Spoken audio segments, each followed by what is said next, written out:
Hello everyone, welcome to Balwinder live YouTube channel. आज हम discuss करेंगे सीएपीएफ 2024 के अंदर कंपाउंड इंटरेस्ट की 19th नंबर क्लास है।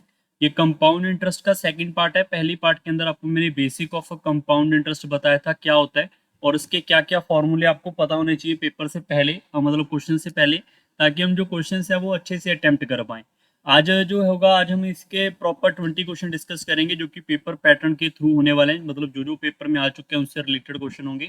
और मैं ट्राई करूंगा थोड़ी जो वैल्यू होंगी वो आपके लिए डिफिकल्ट लेकर आऊं, ताकि वैल्यू अगर मैं थोड़ी सी भी ट्रिकी लेकर आऊं आपकी कैलकुलेशन में थोड़ा इफेक्ट पड़े। ठीक है, कई बार क्या होता है पेपर होने के बाद बच्चे बोलते हैं सर कैलकुलेशन में काफी टाइम चला गया। तो जो क्वेश्चन मैं ट्राई करने के लिए आपको बोलूंगा तो वो आप जरूर ट्राई किया करो, ताकि आपको थोड़ी कैलकुलेशन का इफेक्ट आपको पता चले कि पेपर में टाइम कैसे आपका बचता है, या फिर क्वेश्चन करते हुए पेपर में कैसे आपका टाइम ज्यादा लगता है। ठीक है, तो आगे बढ़ने से पहले आपको, अगर काफी बच्चों ने कोर्स स्टार्ट कर दिए 2023-22 के, अगर नहीं लगाए किसी ने तो आप 22 और 23 का कोर्स रीजनिंग का कवर कर सकते हैं।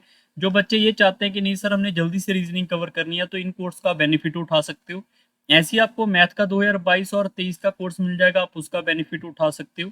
और इसके अलावा आपको प्रीवियस ईयर क्वेश्चन मिल जाएंगे यहाँ पर सीएपीएफ के, लगभग आपको 20 साल के आसपास। ठीक है, तो इनका बेनिफिट आप यहाँ से ले सकते हैं। होता क्या, जैसे पेपर आपका पास में आएगा, कुछ बच्चे ये सोचेंगे सर पहले कोर्स खत्म कर लेते हैं बाद में पीवाईक्यू लगाएंगे, तो प्रीवियस ईयर बाद में मत लगाओ, साथ साथ एक एक पेपर उठा लो, एक एक दो दो उठाओ और आपका कवर आउट करना इसको शुरू कर दो, आपका अच्छा बेनिफिट हो पाएगा। और ये मेंबरशिप है, जिन्होंने नहीं ज्वाइन किया इनको ज्वाइन कर लेना, इनके बेनिफिट यहाँ पे आप रीड आउट कर लेना। आने वाले टाइम में और भी मेंबरशिप के इफेक्ट आपको मिलेंगे। इसके अलावा इस यूट्यूब चैनल के ऊपर आपको काफ़ी प्लेलिस्ट मिलेंगी। सो आई एम नॉट रिकमेंड कि यार आप सारी की सारी प्लेलिस्ट यहाँ पे पढ़ना शुरू कर दो, बट आई रेकमेंड कि आप यहाँ पे 3 से 4 मिनट जरूर लगाओ इस प्लेलिस्ट को चेकआउट करने के लिए कि कौन सी प्लेलिस्ट आपके काम की है या नहीं है। ठीक है, तो ये चीजें आपने सभी बच्चों ने, इतना सा काम जो है हर एक बच्चे ने जरूर कवर करना है और चेक भी करना है। आपको यहाँ पे पीवाईक्यू डिफरेंट डिफरेंट पेपर्स के मिलेंगे, जिसको आप कवर करके अपनी प्रैक्टिस ज्यादा इंप्रूव कर सकते हैं। तो स्टार्ट करते हैं आज के सेशन का पहला क्वेश्चन। ये मैं मान के चलता हूँ जो बच्चे इस क्लास को लगा रहे होंगे उन्होंने बेसिक क्लास लगा ली होगी। अगर बेसिक नहीं लगाई तो बेसिक क्लास लगा लो, तभी आपको ये क्लास का थोड़ा बेनिफिट हो पाएगा, नहीं तो हो सकता है आपको थोड़ा डिफिकल्ट या ट्रिकी लगे। सबसे पहले जब भी आपके पास ये क्वेश्चन आएगा तो उसी टाइम आपने क्वेश्चन को रोक लेना है, वीडियो को पॉज कर लेना है और आप एक बार खुद ट्राई करने की कोशिश करनी है। ठीक है, हो सकता है जो आप में से कुछ बच्चे होंगे इन क्वेश्चंस को आप खुद मेरे से भी जल्दी ट्राई कर लो, हो सकता है कुछ बच्चे थोड़ा लेट करेंगे, हो सकता है कुछ बच्चे कैलकुलेशन में भी फंसे। तो ये चीजें आपको खुद भी चेकआउट करनी है कि आपको ये क्वेश्चन बनते या नहीं बनते, क्योंकि बेसिक तो मैंने करवा दिया है। तो यहाँ पे हम आपको वो भी पार्ट बताऊंगा कि क्या क्या मतलब होते हैं। जैसे रेट ऑफ इंटरेस्ट का मतलब आर होता है, बट सम का मतलब क्या होता है, और यहाँ पे अमाउंट लिखा होगा तो उसका मतलब क्या होगा, और अमाउंट टू लिखा होगा तो उसका मतलब क्या होगा, ये चीजें हम यहाँ पे आप डिस्कस करेंगे। ठीक है, तो सबसे पहले रेट ऑफ इंटरेस्ट आपके पास ये रखा है, पहले साल का इतना 5%, दूसरे साल का 6%, तीसरे साल का, और compound interest of 10,000 for the 3 years. इस अमाउंट के ऊपर आपको इंटरेस्ट बताना है। तो ये आपके पास जो अमाउंट है, ये पैसा आपके पास है प्रिंसिपल, मतलब 10,000 अगर प्रिंसिपल होगा तो 3 साल के बाद आपको कितना इंटरेस्ट मिलेगा। सबसे पहले फॉर्मूला क्या होगा, जिन बच्चों को फॉर्मूला ही नहीं पता, फॉर्मूला क्या होता है हमारे पास, amount is equal to principal 1 + r divide by 100 की पावर t, यही फॉर्मूला होता है। और ये अमाउंट होती है मेरे पास यहाँ पे प्रिंसिपल प्लस कंपाउंड इंटरेस्ट, मैंने बेसिक में बताया था। ठीक है, तो अमाउंट के लिए हम यहाँ पे लिखेंगे सबसे पहले प्रिंसिपल आपका 10,000, बट यहाँ पे जो रेट ऑफ इंटरेस्ट है पहले साल का 4% लगेगा, दूसरे साल के लिए आप ये बोल दोगे 5% लगेगा, तीसरे साल के लिए आप ये बोल दोगे आपके पास यहाँ पे 6% लगेगा। तो इसको कैलकुलेट आपने खुद करना है, मैं इसकी कैलकुलेशन यहाँ पे स्किप कर रहा हूँ, बट आपने इसको खुद करना है। कैलकुलेशन करने के बाद यहाँ पे आपके पास निकल के आएगी अमाउंट, फिर आप इस अमाउंट को यहाँ पे रखेंगे, प्रिंसिपल को यहाँ पे रखेंगे, फिर आपका सीआई निकल के आएगा। ये आपका है इसका बेसिक कंसेप्ट जो कि फॉर्मूले का होगा। बट इसमें गड़बड़ कहाँ पे होती है मैं आपको क्लियर कट बता देता हूँ। मान लो कई बार क्या होता है, जैसे आगे बढ़ेंगे आपको क्वेश्चन और भी मिलेंगे, जो मैं पॉइंट बीच बीच में बताऊंगा उसको अंडरस्टैंड करना है। मान लो आपके पास ये क्वेश्चन यहाँ पे लिखा होता कि 6% for the 3rd year, but 3rd year complete नहीं है, 3rd ईयर सिर्फ हाफ ही ईयर ही हुआ है। तो हाफ ईयर में क्या करोगे भैया, 6% तो 1 साल का है, तो हाफ ईयर में आपको कितना मिलेगा, 3% मिलेगा। तो यहाँ पे आप 3% लगाओगे। ठीक है, तो ये कैलकुलेशन में थोड़ा सा इफेक्ट पड़ेगा, बट ऐसा क्वेश्चन थोड़ा स्टैंडर्ड का बनेगा, तो ये भी आप कवर आउट कर लेना। अब चलते हैं इसका ट्री मेथड। अगर मैं इसको ऐसे ही छोड़ के चला जाऊंगा तो काफी बच्चे ट्री मेथड तो लगा ही नहीं पाएंगे जितना मुझे पता है। तो ट्री मेथड की प्रैक्टिस कर लो सारे बच्चे मेरे साथ, जो मैंने बेसिक में करवाया था आपको, क्योंकि that is very much important for the next question. So principal इसके अंदर 3 साल है तो 3 साल की ट्री होगी। पहले साल आपको 4% का इंटरेस्ट मिलेगा, दूसरे साल आपको 5% का, तीसरे साल आपको 6% का, ऐसा लिखा हुआ है। सो पहले साल का 4% आपको मिलेगा तो 10,000 का आपको 4% निकालना है। 1% आएगा 100, 4% आएगा 400। और इसका फिर आपको दूसरे साल के अंदर आपको कौन कौन सी वैल्यू दिख रही है, एक 10,000 एक 400, दोनों के ऊपर 5-5% मिलेगा। तो 10,000 का आपको 5% कितना होगा, तो इसका आप सीधा निकालोगे 10%, उसका हाफ कर लोगे तो आपके पास आएगा 5%, दैट इज इक्वल टू 500। अब इसका आपको यहाँ पे फिर से यहाँ पे 5% चाहिए, दैट इज इक्वल टू 20।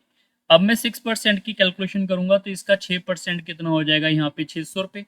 और फिर 400 रुपये का 6% कितना होगा, 24 रुपये। 500 का आपको 6% कितना आएगा, 30 रुपये। फिर आपको 20 का 6%। देखो सारे बच्चे इस बात को ध्यान रखना, अगर मैं आप यहाँ पे लिख ही देता हूँ, जैसे मैंने लिखा 20%, 20 का 6%। तो जब मैंने यहाँ पे चेकआउट किया तो ये जीरो तो कट गया, तो ये वैल्यू क्या आई मेरे पास, सिंप्लीफाई के बाद ये 1.2 आई, ये पॉइंटों में आ गई। अगर आपके पास ऑप्शन चेकआउट करोगे, ऑप्शन ज्यादा आपके पॉइंटों में उलझे हुए हैं, तो आप ये पॉइंट पॉइंट वाली वैल्यू लिखोगे, नहीं तो आप इस वैल्यू को लिख, मैं यहाँ पे सिर्फ समझाने के लिए लिख रहा हूँ, नहीं तो पेपर में आप इसको इग्नोर कर सकते हैं। कैसे करने में आपको समझाता हूँ। और जिन बच्चों ने ट्री मेथड लगाया उनको पता है ये सारी की सारी वैल्यू क्या होगी, CI होगी, यही होगा। तो आप इनको ऐड कर लो। यहाँ पे ये देखो कितना हो गया, 400, 400 और 500 कितना हो जाएगा, 900, 9 और 6 कितना हो जाएगा, 15, 1500 के समथिंग ऐड होगा, वर्बली ऐड कर लो। ये कितना हो गया, इन दोनों को ऐड करेंगे 30, 30 और 20 50, और ये वाला ऐड करोगे यहाँ पे 74, मतलब 1574 के आसपास आएगा। ये 1574 के आसपास हमने ऐड किया, और ये वाला ऐड करोगे तो आपके पास आंसर आपको दिखता हुआ नजर आएगा। मैंने बोला था इग्नोर कर दो, तो मतलब इसके आसपास आंसर होगा, तो एक ही ऑप्शन अवेलेबल है। मतलब ये हुआ कि जो पॉइंट वाली कैलकुलेशन है उससे आपको क्या होगा, उससे आपको टाइम बचाना है, ठीक है। अगर मैं बैंक वाले पेपर की बात करता हूँ तो उनको तो सारी कैलकुलेशन करनी पड़ेगी, बट अगर मैं आपके पेपर की बात करूंगा, आपको इतनी डिटेल जानकारी के लिए कोई जरूरत नहीं है, आपको पॉइंटों में जाने की यहाँ पे कोई जरूरत नहीं है। क्लियर। क्वेश्चन नंबर 2 के ऊपर चलते हैं। सेकंड नंबर क्वेश्चन काफी अच्छा क्वेश्चन है, वीडियो को पॉज करके अगर आप ट्राई करना चाहते हो कर सकते हो। इसको हम यहाँ पे दो तरीकों से सॉल्व करने वाले हैं, ठीक है। एक तो फॉर्मूला, एक हमारा ट्री मेथड, जो कि हमने इमेजिनरी मेथड यहाँ पे सीखना है। सबसे पहले आपको फॉर्मूला तो हर एक बच्चे को मेरे ख्याल से याद ही होगा, बस इसमें आपको ये ध्यान में रखना है, जब भी आपके पास अमाउंट टू लिखा आएगा या फिर लिखा आएगा यहाँ पे कहीं पे बिकम, तो इनका मतलब होता है अमाउंट। इनका मतलब वो वाली अमाउंट होता है जिसके अंदर प्रिंसिपल में इंटरेस्ट ऐड होता है, ठीक है। और एक अमाउंट अगर सिंपल लिखा होता है उसका मतलब होता है प्रिंसिपल। ऐसे आपको कंफ्यूजन नहीं होना, कभी भी अमाउंट टू लिखा होगा, बिकम लिखा होगा, तभी वो अमाउंट होती है ये वाली, ठीक है। तो कंपाउंड इंटरेस्ट में आपका अमाउंट का फॉर्मूला क्या है, फॉर्मूला है amount which is equal to principal 1+r divide by 100 की पावर t। तो यहाँ से आप सिंप्लीफाई करोगे, प्रिंसिपल की कैलकुलेशन करोगे, यहाँ पे आपका प्रिंसिपल आ जाएगा सी ऑप्शन, ठीक है। तो बाकी फिर भी आप इसको एक बार सॉल्व जरूर करें। अब हमने यहाँ पे एक मेथड सीखना है, that is a reversible method of a tree method. आप इसको ऐसे याद कर लो, या फिर आप ऐसे बोल लो कि आप इमेजिन करके प्रिंसिपल की वैल्यू को किसी से भी कंपेयर कर दोगे तो भी आंसर आ जाएगा। जैसे कि मान लो कि आपने कि इमेजिन करना है प्रिंसिपल, इमेजिन करने को तो मैं यहाँ पे 100 को इमेजिन कर लूँ कि प्रिंसिपल मान लो 100 ही है, जो कि हम सभी क्वेश्चन में मानते आ रहे हैं। बट एक पंगा कब पड़ेगा, पंगा तब पड़ेगा जब आप ट्री मेथड बनाओगे। हमारे पास प्रिंसिपल आ गया तो पहले साल का 4% है, दूसरे साल का 4% है। तो जब आप कैलकुलेशन करोगे तो अगर आपने 100 ही मान लिया यहाँ पे प्रिंसिपल, तो आपका जो आंसर आएगा यहाँ पे ट्री मेथड से वो पॉइंटों में आना शुरू होगा। और जब वो पॉइंटों में आना शुरू होगा तो आपकी कैलकुलेशन में इफेक्ट पड़ेगा, वो बढ़ेगी। तो वो कैलकुलेशन को बचाने के लिए आप इस मेथड को ध्यान रखेंगे कि जो R% है वो हमारे पास है 4%। इसका मतलब होता है 4/100, ये कट जाएगा तो आएगा 1/25। अब याद रखेंगे जितना इसका टाइम था उतनी इसकी पावर हो जाएगी, 2 साल है तो 2 इसकी पावर हो जाएगी, तो यहाँ पे आएगा यहाँ पे 1/625। क्लियर। तो 1/600 जो 25 हमारे पास ये वाला आया है, इसको आप याद रखोगे, that is our imaginary principal. Understand. So that is our imaginary principal, you have to read out. और इसको याद रख लेना कि ये हमेशा 625 नहीं होगा, कई बार चेंज भी होगा। अगर मैं अब पूछूं आपके पास 4%, तो 4% क्या होता है, 1/25। तो पहले साल इसका 1/25 कितना आएगा, 25 रुपये। दूसरे साल इसका 1/25 कितना आएगा, यहाँ पे 25 रुपये। इसका 4% कितना आएगा, यहाँ पे 1 रुपये। अब ये ट्री मेथड आपको पहले फॉर्मेट में समझा दी गया, वहां से जाके आप चेकआउट करें। अब मैं अगर आपसे पूछूं कि यहाँ पे बताओ अमाउंट कितनी है, तो आप बोलोगे यहाँ पे प्रिंसिपल प्लस इंटरेस्ट, तो ये सारा डब्बा कंपाउंड इंटरेस्ट है, तो इनको ऐड कर लोगे, ये कितना आ रहा है 51, that is equal to 676 which is equal to what, which is equal to 270.40। और आपसे पूछा क्या हुआ है प्रिंसिपल, तो प्रिंसिपल हमारा कितना है 625, तो 625 की वैल्यू कितनी है, 625 की वैल्यू है 270.40 डिवाइड बाय 676 मल्टीप्लाई बाय 625। सो इसको आप कैलकुलेशन करोगे, ये आपके पास 250 आएगा। कई बार बच्चों को ऐसा भी लगता है सर हमने इतना कुछ कर लिया, तो ये फॉर्मूला तो काफी आसान है, इसी हो रहा है क्वेश्चन, तो हमें इसकी जरूरत क्या पड़ रही है ट्री मेथड की, है ना। तो आपके दिमाग में भी ऐसा क्वेश्चन आएगा। तो अगर मैं आपसे इसी क्वेश्चन में ये पूछ लेता कि चलो ये तो क्वेश्चन हमारा है, ये बताओ सी आई माइनस एस आई कितना होगा, तो उसके अंदर आपको फॉर्मूला लगाना पड़ता दोबारा से सी आई का, फिर एस आई का दोबारा से फॉर्मूला लगाना पड़ता। बट इसमें क्या होगा, आपको पता है कि पहली लाइन छोड़कर ये डिफरेंस होता है, तो यहाँ पर आप सीधा 1 की वैल्यू निकाल देते, क्या होगी, क्लियर। तो इससे आपका टाइम बचेगा। क्वेश्चन नंबर 3 के ऊपर चलते हैं।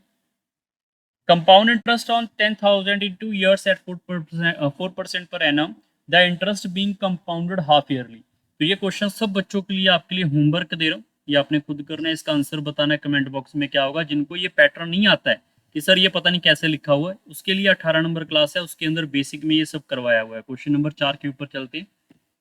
There is 40% increase in an amount in 8 years at simple interest. What will be the compound interest in rupees of rupees 30,000 after 2 years at the same rate of interest? So सबसे पहले आगे बढ़ने से पहले आपको एक बेसिक इसके अंदर यहाँ पे समझा देता हूँ, जो कि मैंने आपको यहाँ पे सिंपल इंटरेस्ट में भी करवाया था, कि अगर आपसे ये पूछ लूँ कि आपके पास 8 साल है और सिंपल इंटरेस्ट है, तो 40% का इंक्रीमेंट हुआ है, 40% इंक्रीज हो चुका है अमाउंट के अंदर, तो रेट ऑफ इंटरेस्ट क्या रहा होगा। तो सिंपल सी आप बात समझो कि 8 साल में अगर 40% का इंक्रीज होगा, तो एक साल में क्या होगा, 5% का होगा। ये तब होती है कैलकुलेशन, डायरेक्ट कैलकुलेशन, जो कि हम यहाँ पे 40 डिवाइड बाय 8 करके कर सकते हैं, वो तब होती है जब ये क्वेश्चन सिंपल इंटरेस्ट का होता है तब। अगर यहाँ पे कंपाउंड लिख दूंगा तो ये इफेक्ट नहीं पड़ेगा। क्यों नहीं होगा, क्योंकि सक्सेसिव होता है, लास्ट अमाउंट के ऊपर इफेक्ट पड़ता है कंपाउंड के अंदर, वो यहाँ पे आप एप्लीकेबल नहीं कर पाओगे। बट यहाँ पे लिखा ही सिंपल है, जब सिंपल लिखा होगा तो क्वेश्चन आपका यहाँ तक तो सिंपल ही है कि 40 को 8 से डिवाइड करो, एक साल का इंटरेस्ट आपका 5% है, और यही 5% का इंटरेस्ट अगर 30,000 के ऊपर 2 साल के लिए मिल जाए, तो बताओ कंपाउंड इंटरेस्ट क्या होगा। तो फिर से या तो फॉर्मूला लगा लो या फिर ट्री मेथड लगा लो। सो ट्री मेथड इज 30,000, 2 साल की ट्री है, कितना परसेंट आएगा 5%, और यहाँ पे भी 5%। तो पहले आप इसका 5% सोल्ड आउट करोगे, ये 30,000 है, इसका 10% 3,000 आएगा, और 3,000 का आप हाफ कर दोगे तो ये आएगा मेरे पास यहाँ पे 1,500, क्लियर। और आगे आपके पास यहाँ पे 5% जो होगा वो दूसरे साल का होगा, तो 30,000 का फिर से 5% कितना आएगा 1,500, फिर इसका 5% कितना आएगा यहाँ पे 75। उन्होंने क्या पूछा, कंपाउंड इंटरेस्ट बताओ, तो ये सारा का सारा ऐड करोगे, ये आएगा 3,075, डी ऑप्शन इसे राइट। तो आपका ट्री मेथड से काफी आसान हो गया। और ये जो मैंने आपको बताया था 40% अगर 8 साल में हो रहा है, तो इससे आपने जो कैलकुलेशन है वो डायरेक्टली सॉल्व कर ली 5%, तो इससे आपका टाइम बच गया, दूसरा टाइम आपने यहाँ से बचाना है, ठीक है। बाकी अगर मैं इसका एक कोई शॉर्टकट बताऊं, तो शॉर्टकट आपको बच्चों को धीरे धीरे जो बता रहा हूँ वो हमारे सारे के सारे लास्ट में काम आने वाले हैं। आपको मैंने ए प्लस बी वाला फॉर्मूला भी समझाया था, A plus B plus A B divide by 100, 2 साल के लिए। तो पहले साल का 5, दूसरे साल का 5, और दूसरे और पहले को मल्टीप्लाई करेंगे divide by 100, which is equal to 10.25% होता है। ये सक्सेसिव का फॉर्मूला लगता है 2 साल का, वो ही हमारा क्या होता है, कंपाउंड इंटरेस्ट होता है 2 साल का डायरेक्ट। तो आपको पता है कि हमेशा प्रिंसिपल 100% है, तो 100% की वैल्यू तो आपको यहाँ पे 30,000 दे रखी है, तो इसका अगर मैं पूछूं 30,000 है, तो इसका सीधा ही आप यहाँ पे क्या करते, 10.25% निकाल लेते, तो आपका आंसर तब भी यही आता है, ठीक है। ये हो सकता है किसी बच्चे को लगे सर ये तो डिफिकल्ट हो गया, कोई चक्कर नहीं है, ये फॉर्मूला आपको याद हो गया कि फॉर्मूला भी आपके काम आएगा, और कब आएगा, वो जैसे जैसे क्वेश्चन करेंगे वहां पे आएगा, नहीं करना तो ये ट्री मेथड तो है हमारे पास। क्वेश्चन नंबर चलते हैं 5 के ऊपर। The compound interest on a sum of money for 2 years is given, simple interest for the same period is 600, find the principal. काफी अच्छा क्वेश्चन है। अगर मैं आपको फॉर्मूले से इसको करने के लिए बोल दूं, मेरे ख्याल से हो सकता है एक आधा बच्चा इसको सॉल्व कर ले, बट वो खुद ही चेकआउट करके सोच के देखो। पहले आपको इसका आप सिंपल इंटरेस्ट में फॉर्मूला लगाओगे, P R T 100, P R T by 100 equal to 600, फिर उसमें आपको ना तो यहाँ पे आपको प्रिंसिपल पता है ना तो R% पता है। फिर आप इसका सीआई का कैसे फॉर्मूला लगाओगे?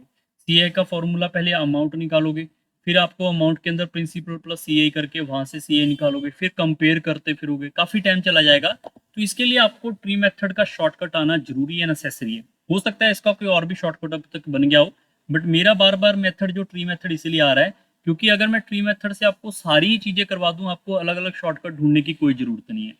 2 साल का ट्री मेथड क्या होता है? पहले साल का और दूसरे साल का ऐसे ही होगा। यहाँ पे प्रिंसिपल होता है, यहाँ पे एक अमाउंट होती है, यहाँ पे अमाउंट होती है, यहाँ पे अमाउंट, यही होती है, 4 वैल्यू आती है। हर एक बच्चे को मैंने पता नहीं कितनी बार समझा दिया होगा कि जो पहले वाली लाइन होती है यही क्या होती है? सिंपल इंटरेस्ट होती है, पहली क्लास में करवाया था कल। और ये सारे का सारा क्या होता है? ये सारे का सारा सी आई होता है। और ये वाली वैल्यू क्या होती है? ये वैल्यू होती है सी आई माइनस एस आई, क्योंकि पूरे का पूरा अगर सी आई होगा उसमें से एस आई को बाहर कर देंगे तो बचा इनका डिफरेंस ही होगा। सो नाउ वी नो कि अगर मेरे पास यहाँ पे प्रिंसिपल है, 2 साल का इंटरेस्ट है, 6 साल का आपका 600 रुपये आपका सिंपल इंटरेस्ट है 2 साल का, तो एक एक साल में जो सिंपल इंटरेस्ट होगा वो तो बराबर बराबर ही आएगा ना, 300 और 300 रुपये। ये तो क्लियर ही है। अगर आपका 600 रुपये आपको मिल रहा है सिंपल पे, इंटरेस्ट सिंपल इंटरेस्ट पे, तो एक एक साल का आपको 300 पड़ेगा। आपको पता है इन दोनों का डिफरेंस कितना आ रहा है? 15 रुपये, और 15 रुपये का डिफरेंस यहाँ भी आएगा। अगर आपके इस क्वेश्चन में पूछ लेता ये बताओ R% कितना है, हर एक बच्चे को पता है कि 15 रुपये का जो R% है ये आपको इंटरेस्ट मिला, किसके ऊपर मिलता है? इसके ऊपर ही मिलता है ना ये। तो 15 रुपये आपको मिला कहाँ पे? 300 के ऊपर। मल्टीप्लाई बाय 100 करेंगे तो आप सारे बच्चे बताओ क्या यहाँ से कैलकुलेट करके आप सीधा चेकआउट कर सकते हो कि यहाँ पे आपका इंटरेस्ट कितना रहा होगा? 50% रहा होगा। क्लियर हुआ सब बच्चों को? अब ये कैलकुलेशन जो मैंने आपको यहाँ पे समझाई है, मेरे ख्याल से हर एक 15 आएगा, sorry that is my mistake, that is 5%। Clear? तो इससे आपका टाइम यहाँ पे बच गया कि अगर R% होता ये आपका आंसर आ जाता। अब ये 5% हर एक बच्चे को पता है कि प्रिंसिपल के ऊपर इंटरेस्ट लगने के बाद ये 5% के बाद आपको ये 300 रुपये मिले होंगे। मतलब प्रिंसिपल का जो 5% होगा वो आपका 300 रुपये के बराबर होगा। इससे कट जाएगा हमारे पास यहाँ पे 60, तो क्या प्रिंसिपल आ रहा है यहाँ पे 6,000 रुपये? ये इस क्वेश्चन का सही उत्तर है। अब जो बच्चे इस जो मैंने आपको ट्री को रिवर्स करके समझाने की कोशिश की, अगर आप समझ आते हो तो ये फॉर्मूला वगैरह तो आप वैसे ही छोड़ दोगे, आपको ट्री मेथड ही अच्छा लगेगा और इससे ही आपका टाइम बचेगा पेपर में। इससे तो एक तो R% कैलकुलेशन करना आसान हुआ, एक आपका प्रिंसिपल निकालना। क्वेश्चन नंबर नेक्स्ट 6 के ऊपर चलते हैं। The difference between the simple and compound interest on a sum of a money for 2 years is 10%. At 10% per annum is given. Find the sum. इस क्वेश्चन को हम यहाँ पे 2 मेथड से करेंगे। सबसे पहले यही आपको मैंने बताया था how to imagine a tree, आपको हर एक बच्चे को समझाया था। जैसे कि 10% है तो 10% का मतलब 1/10 होगा। 2 years है तो यहाँ पे पावर 2 आएगा, that is equal to 1/100 and divisible by 100 है। इसका मतलब है प्रिंसिपल आप मान लो 100 ही है। पहले साल का दूसरे साल का इंटरेस्ट, पहले साल का 10% आएगा इसका 10 रुपये, दूसरे साल का इसका 10% आएगा इसका 10 रुपये, तीसरा साल नहीं इसका, फिर दूसरे साल के अंदर इसका 10% यहाँ पे आएगा, दैट इज 1। एवरीवन नो कि जो हमारे पास डिफरेंस होता है वो पहली लाइन को छोड़कर ये वाला होता है। तो मतलब इसमें जो एक की वैल्यू है वो आपके पास 65 दे रखी है। अब सम पूछा हुआ है, सम हमारा प्रिंसिपल होता है, वो बाय डिफॉल्ट इस क्वेश्चन में 100 हो गया। अगर मान लो वो हमारे पास 625 725 होता तो हम उसको कैलकुलेट करते, बट यहाँ पे 100 की वैल्यू कितनी आएगी? 6500 आएगी। तो ये इस क्वेश्चन का सही उत्तर है। क्लियर? सो अब इसके अंदर जो मेथड है आपको ये तो समझ आ ही गया। इसके अंदर एक और मेथड सीखना है हमने, वो ये है कि जो फॉर्मूला आपको समझाया था A+B+AB/100, वो कितना आएगा? यहाँ पे हमारे पास आएगा 10 + 10 + 10 multiply by 10 divide by 100।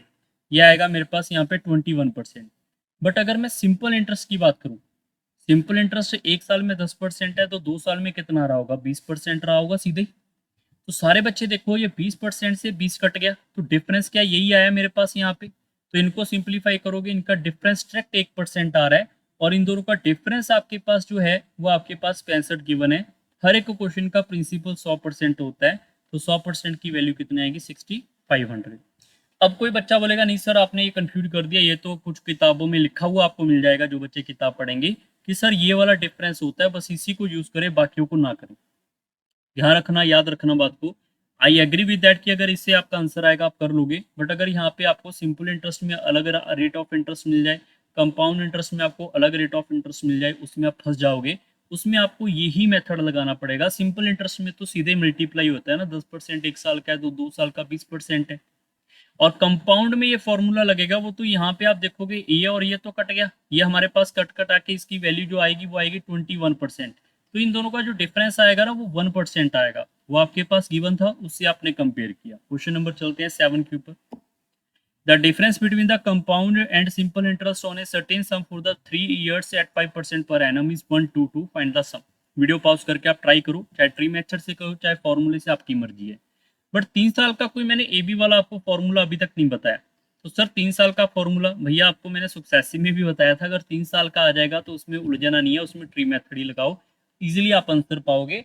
Answer तो आपका इससे भी आ जाएगा, पहले इसमें लगाओ फिर एक बार और करो तो लंबा हो जाएगा क्वेश्चन। इससे बेहतर है आप सीधा सीधा उसी से सॉल्व कर लो, जो मैं बार बार आपको कह रहा हूँ, इमेजिनी वैल्यू।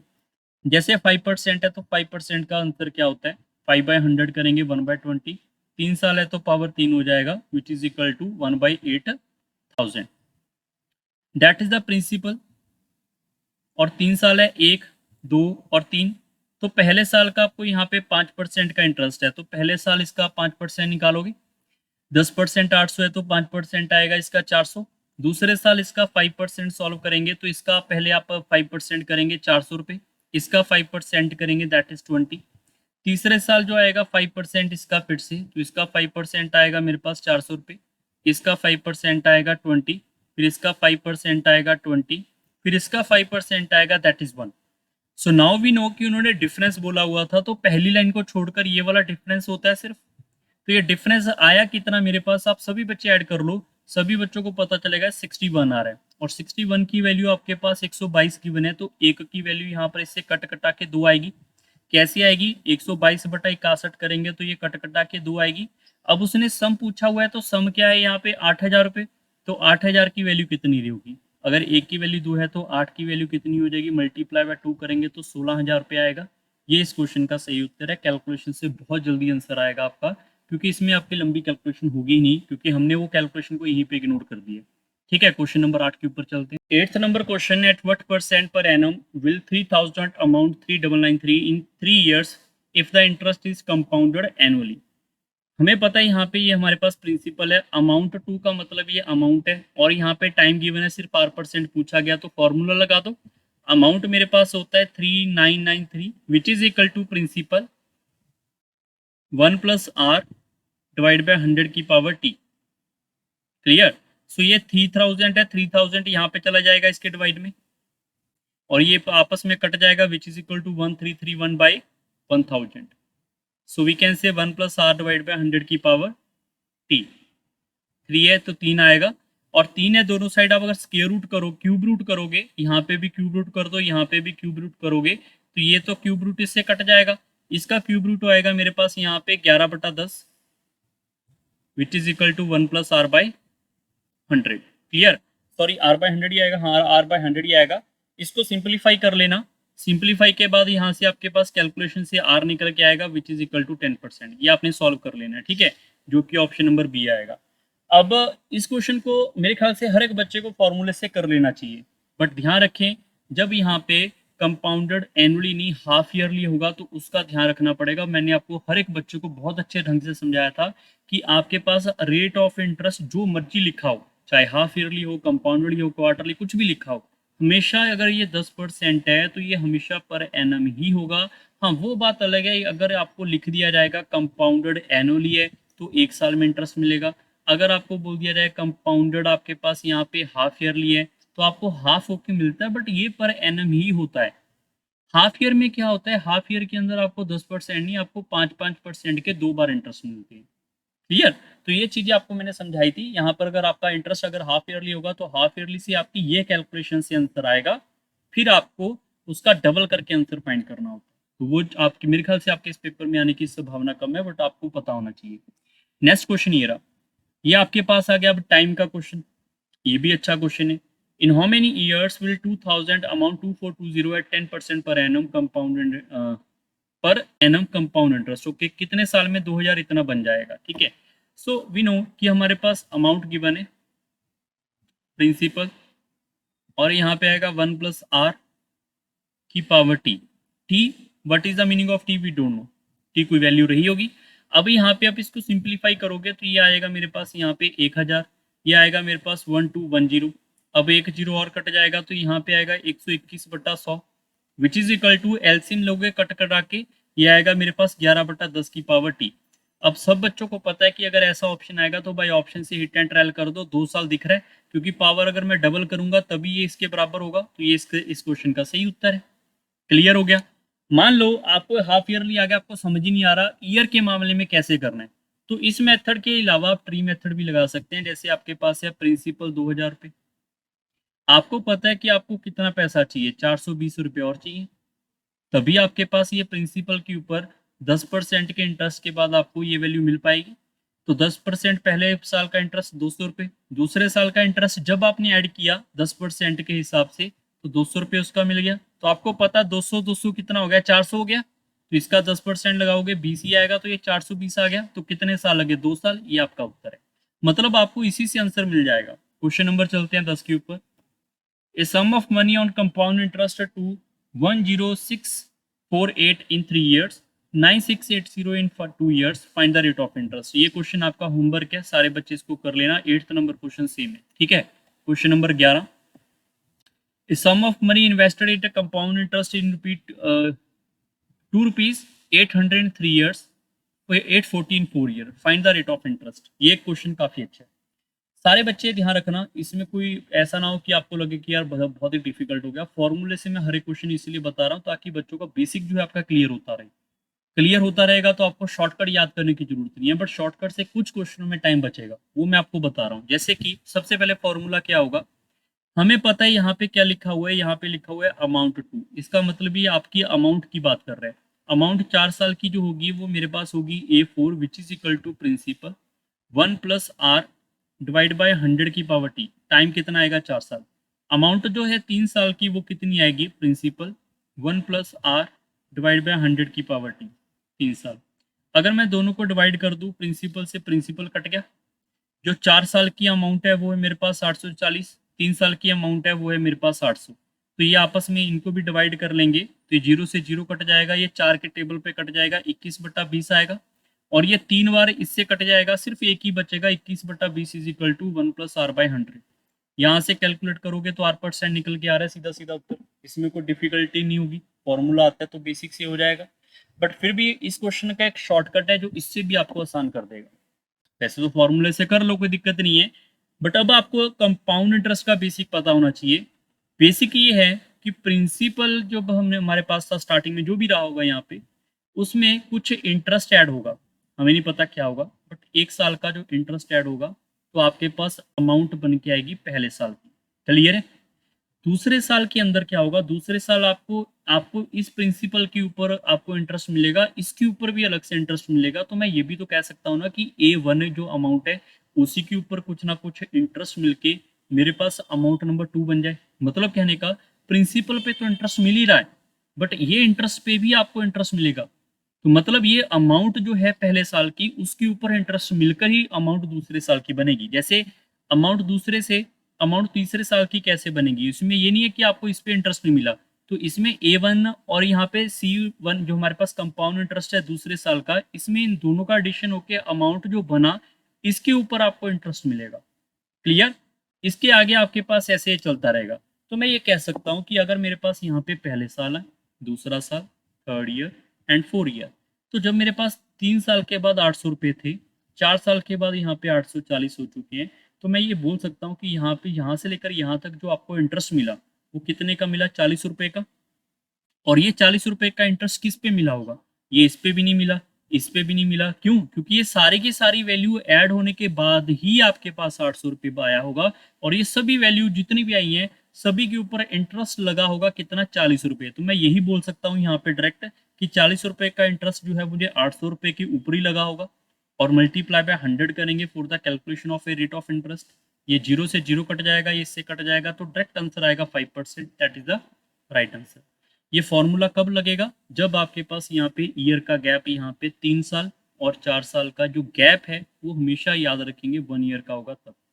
अगर सर 2 साल का आ गया गैप, फिर हम नेक्स्ट क्वेश्चन करेंगे, बट अभी आपको ध्यान में रखना है अगर 1 साल का होगा तो ये अप्रोच आपकी बहुत ही जल्दी लगेगी। बट ये ना हो कि यहाँ पे आपके पास दे दिया जाए 2 साल का, यहाँ पे दे दिया जाए 4 साल का, तो गैप यहाँ पे 2 साल का आ गया, तो ये फॉर्मूला आपका फेल है, ये शॉर्टकट फेल है। शॉर्टकट के कुछ आपने अपने फॉर्मेट होते हैं जो आपको याद रखने पड़ते हैं, बाकी फॉर्मूला लगाओगे तो हो जाएगा। क्वेश्चन नंबर 12 के ऊपर चलते हैं। 12 नंबर क्वेश्चन वही मैं बता रहा था कि अगर आपके पास गैप 2 होगा तो फॉर्मूला नहीं लगेगा। जैसे यहाँ पे प्रिंसिपल है, यहाँ पे आफ्टर 2 ईयर, तो इनके अंदर गैप आपके पास 2 साल का आएगा, तो इसमें शॉर्टकट नहीं लगेगा। इसमें कैसे अप्रोच करना होगा, एक बार वीडियो पॉज करके आप ट्राई कर सकते हैं। सबसे पहले यहाँ पे amount is 2.25 times of the sum is what is the meaning of sum, that is the principal, and we know amount is equal to 2.25 of the principal. So amount की वैल्यू ये आएगी। सो फॉर्मूला क्या होगा compound interest का, so amount which is equal to principal 1 + r divide by 100 की power T. Time कितना आएगा, 2 साल यहाँ पे लिखा हुआ है, तो प्रिंसिपल से प्रिंसिपल कट गया, ये 2 साल है, तो आप दोनों साइड क्या करोगे, स्क्वायर रूट कर दोगे, इसका भी स्क्वायर रूट कर दो, इसका भी स्क्वायर रूट करोगे, ये तो आपस में कट ही गया स्क्वायर रूट। अगर आपको 2.25 का डायरेक्ट स्क्वायर रूट नहीं आता, वैसे तो 1.5 हर एक बच्चे को पता होगा, जिनको नहीं आता वो क्या करेंगे, वो पॉइंट हटा के डिवाइड बाय 100 कर लोगे। 100 करने के बाद आप इसको कट करना है, कट कर लो, नहीं करना तो आपको पता है 225/100 का, आपको 225 का स्क्वायर रूट पता है 15, 100 का स्क्वायर रूट 10, तो 10 आएगा, तो यहाँ पे 1.5 हो जाएगा, which is equal to 1 + r/100। So after the calculation यहाँ से क्या आर निकल जाएगा आपके पास, ये कैलकुलेशन थोड़ी सी आपको करनी पड़ेगी, ठीक है। अब ये एक फॉर्मेट हो गया। दूसरा इसका अप्रोच क्या हो सकता है, फिर से एक शॉर्टकट हमें याद करना पड़ेगा। अब आपको हर एक बच्चे को मैं कंपाउंड इंटरेस्ट के कुछ शॉर्टकट पहली बार सेशन में इतने करवा रहा हूँ, नहीं तो मैं आपको पता है 1-2 हम शॉर्टकट करते हैं, बाकी सारा बेसिक। फिर भी मैं आपको बेसिक से समझा रहा हूँ कि कैसे करना है। जो बच्चे शॉर्टकट नहीं करना चाहते कोई दिक्कत नहीं है, CAPF के पेपर के अंदर आपको टाइम मिलेगा कि आप फॉर्मूले से सॉल्व कर लो, कोई दिक्कत वाली बात नहीं होगी, ठीक है। सो अब इसका शॉर्टकट ये होगा कि जब भी आपके पास ऐसे कभी क्वेश्चन आएगा जहां पर आपको 2 साल, 3 साल, 4 साल का गैप मिल जाए, कहाँ पे, प्रिंसिपल और अमाउंट के बीच में, तो उसमें आपको प्रिंसिपल रेशो अमाउंट लिख लेना है। प्रिंसिपल कितना है यहाँ पे आपके पास, यहाँ पे 1, और उसका 2.25 टाइम्स है, so we can say that is 2.25 times. Ratio बना लो। यहाँ पे आपके पास 2 साल है, तो दोनों का आप स्क्वायर रूट कर दोगे direct, which is equal to 1, और इसका स्क्वायर रूट आएगा 1.15, सॉरी 1.5 आएगा, ठीक है। तो अगर मैं आपको ये वाली अप्रोच बोलूँ, तो ये वाली वैल्यू जो आएगी यहाँ पे लिखा होगा कंपाउंडेड एनुअली, तो ये वैल्यू आपके पास एनुअली आएगी। अगर हाफ ईयरली होगा हाफ ईयरली होगी, अगर क्वार्टरली होगा क्वार्टरली होगी। अब एनुअली लिखा है तो एनुअली के अंदर क्या होगा, 1 साल के अंदर कि प्रिंसिपल आपके पास अमाउंट में बन गया, तो आपको पता है कि प्रिंसिपल इतनी अमाउंट में बन गया, तो इंटरेस्ट कितना देकर गया, इंटरेस्ट आपको 0.5 का देकर गया, किसके ऊपर, प्रिंसिपल के ऊपर, मल्टीप्लाई बाय 100 करेंगे तो रेट ऑफ इंटरेस्ट आएगा 50%। That is the right answer, option number D. Clear.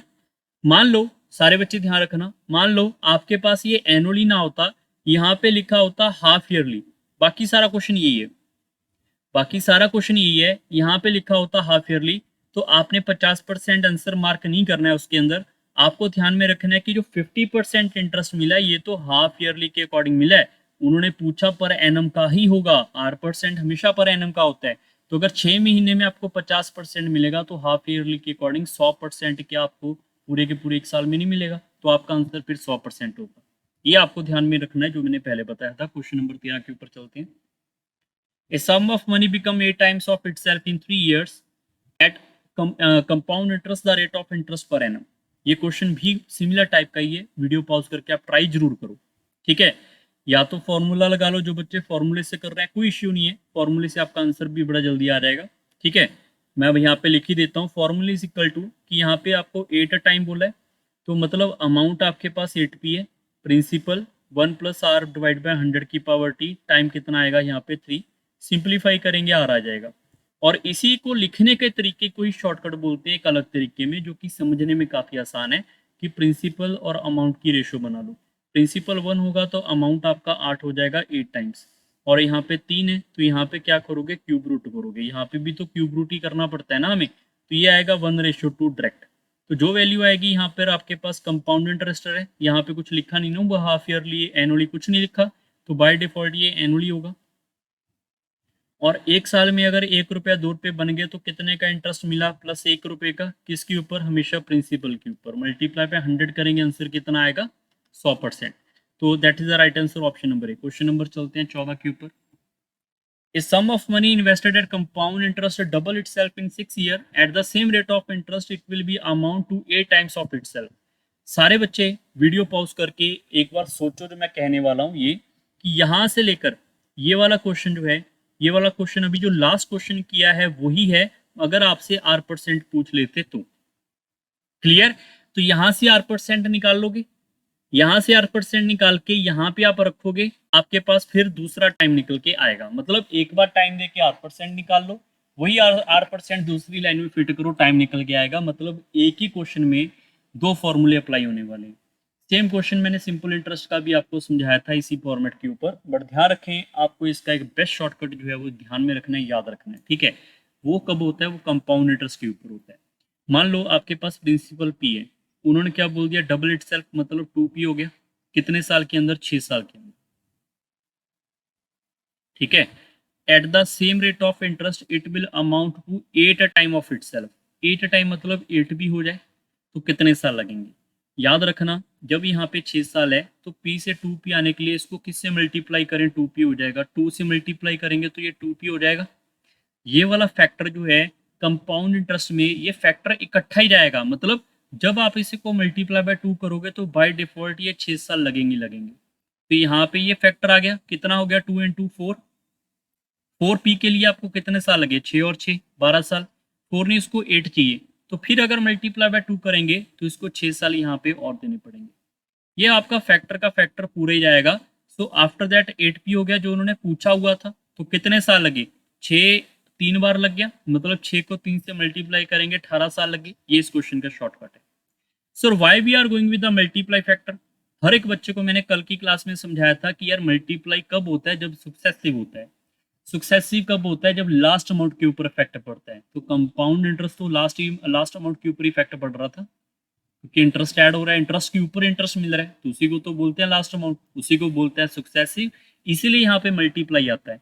अगर बात करें सिंपल इंटरेस्ट की, ये सेम क्वेश्चन आपका p से 2p होने के लिए आपको कितने p ऐड करने पड़ेंगे? एक p ऐड करना पड़ा, उसके लिए कितने साल लगे? यहाँ पे 6 साल। कब? जब सिंपल इंटरेस्ट होता तो। सो अगर p से मुझे 8p जाना पड़ेगा तो कितने p ऐड करने पड़ेंगे? 7p। सो एक p ऐड करने में 6 साल लग रहे हैं, 7p ऐड करने के लिए आपको पता चल जाएगा टाइम कितना आएगा? 56 ईयर्स। क्लियर? सो यहाँ से सब बच्चों को पता चल जाएगा कि ये क्वेश्चन आपको मैंने बेसिक में करवाया था। और इससे आपको ये भी क्लियर हो जाएगा कि यहाँ पे 56 साल के अंदर, 56 ईयर्स के अंदर आपको 8p अमाउंट मिलेगी, और यहाँ पे 18 साल में 8p मिल जाएगा। मतलब अगर आप बैंक में पैसा अपना जमा करवा रहे हो, अगर आपको इंटरेस्ट चाहिए तो कंपाउंड इंटरेस्ट के ऊपर अगर आपको इंटरेस्ट मिलेगा तो वो आपका पैसा डबल ट्रिपल जल्दी होता है। ठीक है, बट अगर आप पैसा बाहर नहीं निकालते तो। ठीक, क्वेश्चन नंबर चलते हैं 15 के ऊपर। A sum of money become double in 3 years at compound interest compounded annually at the same rate. In how many years will it become 4 time of itself? Video pause करके try कर सकते हैं। So principal है, उसने क्या बोल दिया? 3 साल के अंदर उसको क्या हो रहा है? यहाँ पे डबल हो रहा है 3 साल के अंदर अंदर।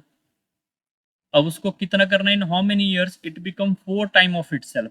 अब यहाँ पे आपको ध्यान रखना है कि डबल के लिए हो रहा है तो 4 टाइम के लिए आपको यहाँ पे 4p लिखना पड़ेगा। तो यहाँ से आपको पता चल जाएगा कि ये मल्टीप्लाई बाय 2 करेंगे तो ये हो सकता है, तो ये फैक्टर यहाँ पे भी आएगा। मल्टीप्लाई बाय 2 करेंगे तो यहाँ पे 3 ईयर्स हो जाएगा, तो आपको पता चल जाएगा 4p हो गया। तो कितने साल लगे? 3 साल ये, 3 साल ये, 6 साल। ये इस क्वेश्चन का सही उत्तर। क्लियर? पंगा तब पड़ेगा, ध्यान रखना इस बात को, पंगा तब पड़ेगा जब हमारे पास यहाँ पे मल्टीप्लाई बाय 2 तो आ गया, बट यहाँ पे मल्टीप्लाई बाय 2 की रिक्वायरमेंट नहीं है। मतलब यहाँ पे अगर आपके पास 5p पूछ लिया जाएगा फिर, और वो क्वेश्चन आपके पेपर में आने वाले नहीं है, वो आएंगे कैट के अंदर। और अगर ये भी आ गया तो उसके अंदर आपको यहाँ से आर परसेंट निकालना होता है, यहाँ पे रखकर आपको टाइम निकालना होता है। ठीक है, उसमें शॉर्टकट ढूंढने की जरूरत नहीं है। क्वेश्चन नंबर 16 के ऊपर चलते हैं। ए sum of 2000 amount to 4000 in 2 years. In how many years it will be the same amount become 8000? सो काफी अच्छा क्वेश्चन है। प्रिंसिपल आपके पास 2000 है और उसको 4000 पे कर दिया, कितने साल के अंदर? यहाँ पे 2 साल के अंदर। या तो फॉर्मूला लगा लो, या पता है कि इसको मल्टीप्लाई देखा मैंने, ये 2 हुआ और ये फैक्टर हमारा काम आएगा, क्योंकि अगर इसको भी मैं मल्टीप्लाई बाय 2 करूंगा तो यहाँ पे 2 ईयर्स और जाएंगे, और ये 4 इंटू 2 करेंगे तो 8000 हो जाएगा। कितने साल लगे? 2 साल ये, 2 साल ये, 4 साल। ये आपके इस क्वेश्चन का सही उत्तर है। क्वेश्चन नंबर चलते हैं 17 के ऊपर। An amount of money appreciate 7,000 after 4 years and amount to 10,000 after 8 years at a certain rate of compound interest compounded annually. The initially amount is, so we know हमें यहाँ पे प्रिंसिपल पता नहीं है. आफ्टर यहाँ पे 4 years जो लिखा हुआ है वो आपके पास कितना था, 7,000 रुपये. और उसके भी फिर से 4 साल के बाद, क्योंकि 8 साल हो जाएंगे ना, 4 साल ये और 4 साल ये, 8 साल के बाद वो आया 10,000 रुपये. तो बताओ प्रिंसिपल क्या है. या तो आप इसका बेसिक से सॉल्व करो, अमाउंट टू का फॉर्मूला लगा के सॉल्व करो कि आपके पास यहाँ पे A4 की वैल्यू गिवन है, प्रिंसिपल 1+R डिवाइड बाय 100 की power t which is equal to 7,000 and amount of 8 years principal 1+R divide by 100 की power 8 which is equal to 10,000. दोनों को डिवाइड कर लो, कट कटा के वैल्यू आपके पास यहाँ पे आर की निकल के आएगी, और आर को उठा के या तो यहाँ पे फिल कर दो या तो यहाँ पे पी निकल के आएगा, या तो इसमें आप सिंप्लीफाई कर लो, या फिर ये देखो कि हमें एक मल्टीप्लाई का अगर फैक्टर मिल गया तो वही मल्टीप्लाई फैक्टर यहाँ पे होगा.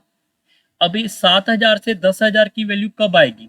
कुछ बच्चे बोलेंगे सर इसको कैलकुलेशन में टाइम लगेगा. भाई आप सारे बच्चे सोच के देखो, 7,000 की वैल्यू 10,000 तभी आएगी जब मैं इसको 7,000 से डिवाइड कर लूँ और 10,000 से मल्टीप्लाई कर दूँ. कोई दिक्कत किसी को. ये 7,000 इससे कट जाएगा, अपने आप ही 10,000 इधर आएगा. या फिर आप इसमें से एक्स लिख लो. आप ऐसे भी तो कर ही सकते हो ना कि 7,000 multiply by x is equal to 10,000. तो यहाँ से एक्स की वैल्यू निकाल लो. या फिर सीधे देखो कि यार ये 7 इससे कट जाएगा, 10,000 बटा 7 लिख दे सीधा, ये इससे कट गया और 10,000 यहाँ पे आ गया. मतलब ये मल्टीप्लाई फैक्टर आपका यहाँ पे भी काम करेगा. मतलब यहाँ पे भी क्या होगा, 10,000 ऊपर आएगा डिवाइड बाय 7,000 होगा यहाँ पे is equal to this. So find this value, ये आपने कैलकुलेट करना था. और यहाँ पे आप चेक करोगे ये 3 की 3 जीरो यहाँ पे कट जाएंगी, एक जीरो आपके पास इधर कट जाएगी, तो प्रिंसिपल कितना आ जाएगा सीधा, 7 को मल्टीप्लाई करेंगे 4900. ये आपके इस क्वेश्चन का उत्तर है. मतलब जिन बच्चों को ये फॉर्मेट आता है वो तो बहुत जल्दी इसका आंसर करेंगे. क्वेश्चन नंबर 18 के ऊपर चलते हैं. A sum become 4,500 after 2 years, 6,752 after 4 years, compound interest, the sum is. ये सेम क्वेश्चन है, ये आपका होमवर्क है, वीडियो पॉज करके आप ट्राई कर सकते हैं. ठीक है. और इसमें एक ध्यान रखना, जैसे ये आपको सीधा सीधा वैल्यू दिख रही है आपके पास, आप सीधा ही सोच लो थोड़ा सा कि ये 4500 है. 4500 का हाफ कितना होगा. सारे बच्चे थोड़ा सोच के देखो, 4500 का हाफ आपके पास कितना होगा, 2200. 2200 इसमें ऐड करेंगे तो इसके आसपास आएगा. मतलब ये हाफ से 50% से इंक्रीज हो रही है वैल्यू. तो इसका आप हाफ देख लो कितना आएगा, इसका हाफ आएगा 2200 के आसपास ना. 2200 से थोड़ी सी वैल्यू ज्यादा वाला आंसर होना चाहिए, बट फिर भी आप इसको एक बार जो मैंने बताया उसी से आप कर सकते हैं. ठीक है. इन क्वेश्चनों में गड़बड़ तब होगी जब यहाँ पे आपको 2 ईयर्स और 4 ईयर्स इसका डबल ना मिले तब, क्योंकि प्रिंसिपल है यहाँ पे 4500, यहाँ पे 6750, ये 2 साल और ये 2 साल. शॉर्टकट तभी है ना जब ये गैप सेम है. शॉर्टकट तभी है जब गैप सेम है. अगर गैप सेम नहीं होगा शॉर्टकट नहीं लगेगा, फिर फॉर्मूला लगाना पड़ेगा. ठीक है. बट आपके पेपर में ये गैप सेम ही आएगा. इसका आंसर भी आपने होमवर्क में बताना है. क्वेश्चन नंबर 19 के ऊपर चलते हैं. A man invested a sum of money at compound interest, it amounted to 420 in 2 years, 2,662 in 3 years, find the sum. Same type का क्वेश्चन है, बट काफी बच्चे इसमें भी फंस जाएंगे. ठीक है. सो वीडियो को आप ध्यान से अंडरस्टैंड करोगे, ये आंसर आएगा. जैसे कि अगर मैं यहाँ पे प्रिंसिपल की बात करूँ, हमें पता है यहाँ पे पहले साल के बाद कुछ ना कुछ वैल्यू आई होगी. दूसरे साल के बाद जो वैल्यू आई है वो आई है 2,420. थर्ड ईयर के अंदर आपको मिला है यहाँ पे 2,662. क्लियर. यहाँ पर एक साल की कहानी, यहाँ पर एक साल की, यहाँ पर एक साल. तो यहाँ से आप चेक करो, एक ये और एक ये 2 साल, फिर 1 2 3 साल. तो 3 साल की अमाउंट लिख दी, क्योंकि अमाउंट 2 लिखा हुआ है यहाँ पे, अमाउंट 2. अब आपको मल्टीप्लाई फैक्टर ढूंढना है यहाँ पे. आप इसको किससे मल्टीप्लाई करें कि ये वैल्यू है. आप सीधा लिखोगे 2,662 डिवाइड बाय 2,420, क्योंकि इससे कट जाएगा, ये वैल्यू यहाँ पे आएगी. बात समझ आ रही है. अब ये वैल्यू कब आएगी, ये वैल्यू आपके पास यही मल्टीप्लाई वाला फैक्टर जो है ये वाला, यही आपके पास यहाँ पे रहा होगा. मतलब 2,662 डिवाइड बाय 2,420, तब आपके पास ये आएगी. और ये वैल्यू आपके पास यहाँ पे कब आएगी, जब हमारे पास इससे यहाँ पे किसी वैल्यू को मल्टीप्लाई किया होगा. अब इससे ये वैल्यू कब आएगी, जब यही मल्टीप्लाई फैक्टर आपका यहाँ पे भी आया होगा. मतलब multiply by 2,662 divide by 2,420. Clear. तो अगर मैं सिर्फ इसी को कैलकुलेट करने की कोशिश करूं तो आप आंसर कर लोगे सीधा. जैसे कि ये प्रिंसिपल है, मल्टीप्लाई बाय 2,662 डिवाइड बाय 2,420. ये वैल्यू आई मेरे पास, इसको मैं यही मान लेता हूँ कि इसको भी जो वैल्यू आएगी उसको सीधी आप इससे मल्टीप्लाई कर दो, which is equal to 2420। So after that आपका ये कैलकुलेशन वाला फैक्टर बन जाएगा और इससे आपका आंसर आएगा। ये कैलकुलेशन जरूर हुआ यहाँ पे थोड़ा सा, बट आपका आंसर यहीं से आने वाला है। क्वेश्चन नंबर लास्ट चलते हैं यहाँ पे 20 के ऊपर। 20 नंबर क्वेश्चन भी एक इंपॉर्टेंट क्वेश्चन है और ये थोड़ा डिफिकल्ट जरूर होगा, बट एक बार वीडियो पॉज करके आप ट्राई जरूर करो। और इसमें सिर्फ इक्वल इक्वल करना आना चाहिए, उसके बाद आपका क्वेश्चन का आंसर बहुत जल्दी आने वाला है। जैसे 16,820 रुपये डिवाइड करने हैं दो ब्रदर्स के अंदर जिसकी उम्र आपके पास अवेलेबल है और उनका रेट ऑफ इंटरेस्ट भी अवेलेबल है, और लास्ट में ये लिखा हुआ है in such a way that both will receive equal money at the age of a 40 year the share of elder brother. मतलब आपको यहाँ पे दो भाइयों के अंदर ये जो पैसा है इसको इन्वेस्ट करना है, किसी को एक को यहाँ पे ज़्यादा भी देना पड़ेगा और एक को आपको लेस भी देना पड़ेगा, और ऐसे आपको डिस्ट्रीब्यूट करना है कि 5% के हिसाब से जो 27 वाला है जब वो 40 साल का हो जाए और 25 वाला 40 साल का हो जाए, तो उनकी जो हमारे पास यहाँ पे दोनों को जो अमाउंट मिलेगी, जो इंटरेस्ट मिलेगा, वो क्या होगा यहाँ पे सेम मिलेगा। ठीक है, ऐसा कुछ क्वेश्चन आपके पास फॉर्मेट में लिखा हुआ है। सबसे पहले यहाँ पर एक बार आप जब इस क्वेश्चन को रीड करोगे, रीड करते करते इसमें कुछ बच्चे मिस्टेक करते हैं। ठीक है, जो पहली मिस्टेक होती है वो यही होती है कि यहाँ पर आपको इक्वल कौन सी मनी करनी है, इसको आपको कम से कम नहीं तो 4-5 बार पढ़ना पड़ेगा, तभी आप इस फॉर्मेट को समझ पाएंगे, नहीं तो आंसर आप डेफिनेटली गलत करोगे। हो सकता है किसी बच्चे का लगे कि यार तुक्के से आंसर आ जाए, बट जो समझने वाली बात यही है, उन्होंने ये लिखा हुआ है कि in such a way that both will receive equal money. Equal money का मतलब होगा जो अमाउंट ऑफ एल्डर होगा और अमाउंट ऑफ यहाँ पे यंगर होगा वो आपस में बराबर होना चाहिए, क्योंकि जो पैसा उसको मिला उसके बाद इंटरेस्ट उसको मिला, उन दोनों की जो वैल्यू का एडिशन होगा वो आपस में इक्वल होगा, तभी तो इक्वल मनी मिलेगी। यहाँ पर ये कहीं पर भी नहीं लिखा कि इंटरेस्ट इक्वल होना चाहिए। बात समझ आ रही है? इसी में गड़बड़ है बस। जो बच्चे इस बात को समझ आएंगे, अगर इंटरेस्ट इक्वल होगा तो इंटरेस्ट इक्वल कर दो, अगर यहाँ पे इक्वल मनी उसको मिलनी चाहिए तो इसका मतलब दोनों की अमाउंट बराबर रखनी है। सो पहले वाले को आपको समझना होगा। पहले वाले का मान लो आपके पास प्रिंसिपल एक्स, तो दूसरे वाले का प्रिंसिपल होगा 16,820 माइनस एक्स।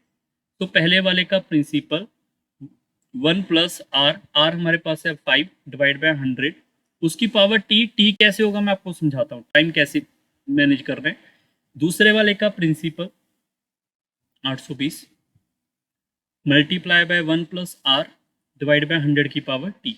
इसका टाइम कैसे लेना है वो भी हम डिस्कस करेंगे। ये दोनों की अमाउंट क्या होगी, इक्वल होगी। क्लियर? सो पहले वाले को आप चेक करोगे कि 27 से 40 साल में चला गया तो कितने साल का आपको इंटरेस्ट देगा, ये 13 साल का। ये 25 से 40 साल में आ गया तो इसको टोटल मिलेगा 15 साल का। बात समझ आ रही है? ये आपने ध्यान में रखना है। अभी यहाँ पे आप ध्यान रखोगे कि 13 साल का इसके 13 साल के साथ कट जाएगा, तो ये वैल्यू आएगी x + 16820 minus x which is equal to 1 + 5 divide by 100 की पावर 2। ये क्लियर हो गया सारे बच्चे? अब इसको सिंप्लीफाई करोगे, एक एक्स निकल के आएगा, एक इसमें से माइनस निकल के आएगा, जो उसने पूछा होगा एल्डर उसका आप आंसर यहाँ पे फाइंड कर लोगे। अब इस क्वेश्चन में गड़बड़ कहाँ पे होती है, गड़बड़ एल्डर में भी आएगी, वो मैं आपको लास्ट में बताऊंगा। बट आप सारे बच्चे मेरे ख्याल से ये समझ पाए होंगे कि ये 2 कहाँ से आया। ये इस क्वेश्चन का शॉर्टकट है। ठीक है, आगे से आपको इस क्वेश्चन को ऐसे लिखने की कोई जरूरत नहीं पड़ेगी। आपने इस क्वेश्चन को देखते ही पहचान लेना है कि ये 5% है। 5% का मतलब होता है 5/100 1/20। 20 के ऊपर एक का इंक्रीमेंट करेंगे सो आएगा 21/20। यहाँ पे आप इसकी पावर कितनी करोगे, 2। ये वही 2 है जो हमने लिखा था, और ये 2 पहचानोगे कैसे, जो इनका डिफरेंस आएगा वहां से। सर हमेशा इनका डिफरेंस लोगे? नो, आपने ये डिफरेंस लेना है यहाँ से लो, नहीं लेना तो यहाँ पे देखो कितने साल का इंटरेस्ट है, इसको 13 साल का, इसको कितना इंटरेस्ट मिलेगा यहाँ पे 15 साल का, तो इन दोनों का डिफरेंस आएगा 2, क्योंकि बाकी तो कट जाएंगी वैल्यू। तो ये 2 हमारे पास यहाँ पे आएगा, ये आ जाएगा मेरे पास यहाँ पे 441, नीचे आएगा मेरे पास 44400। अब ये वैल्यू जो है आप इसको रेशो में लिख लो, क्योंकि यही तो होती है रेशो, और इसी रेशो में आपके पैसे डिवाइड होंगे। टोटल हो जाएगा 4841 which is equal to given value 16820। So we can equate this value which is equal to 1। आप इसे कंपेयर करोगे, आएगा मेरे पास 20, और अगर मैं 441 की वैल्यू निकालूंगा तो वो आएगी 20 × 441 which is equal to, we can say यहाँ पे सिंप्लीफाई करेंगे, ये आएगा 8820। दूसरा आएगा मेरे पास 400 which is equal to 400 multiply by 20 which is equal to 8000। अब ध्यान रखना एक वैल्यू यहाँ पे निकाली मैंने 8820, दूसरे की वैल्यू निकाली मैंने 8000। अब फिर से इसमें से एल्डर कौन होगा ये कैसे पता चलेगा?